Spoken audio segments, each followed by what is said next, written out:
Assalamualaikum warahmatullahi wabarakatuh. Mata kuliah Perencanaan dan Pengembangan Kurikulum.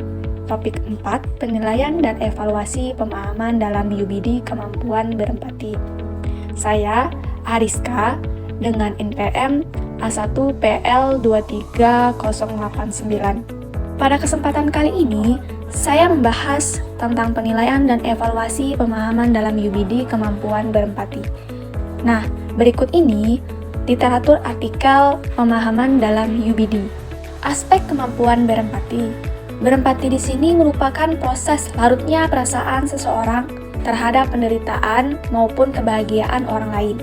Empati membuat seseorang memosisikan dirinya sebagai orang lain. Selanjutnya, kemampuan berempati. Kemampuan berempati di sini digolongkan menjadi 5 kriteria. Yang pertama, kriteria sensitif.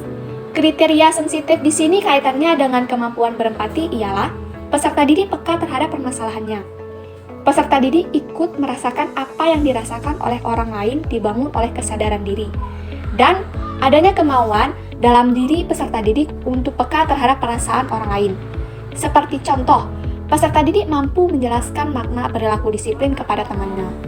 Nah, di samping merupakan bagian rubrik penilaian aspek sensitif.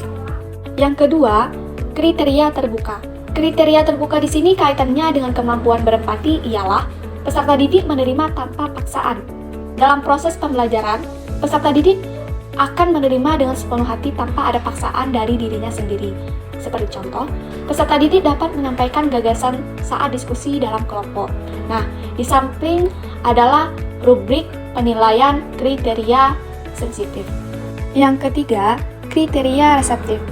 Kriteria reseptif di sini kaitannya dengan kemampuan berempati ialah peserta didik tanggap terhadap anjuran orang lain, yaitu saat peserta didik mendengarkan dan mengikuti instruksi untuk saling tolong-menolong antara sesama manusia.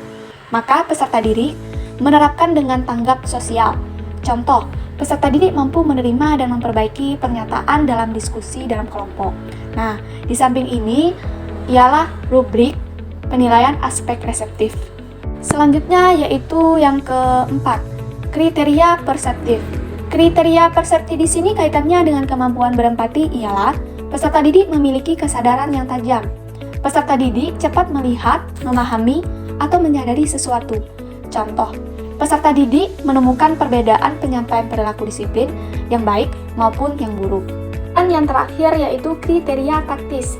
Kriteria taktis di sini kaitannya dengan kemampuan berempati ialah peserta didik dengan siasat atau perencanaan peserta didik diharapkan mengambil keputusan dan mengerjakan sesuatu dengan benar.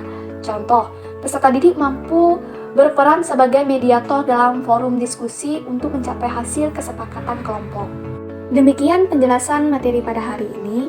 Semoga bermanfaat dan sampai jumpa di video pembelajaran selanjutnya. Terima kasih.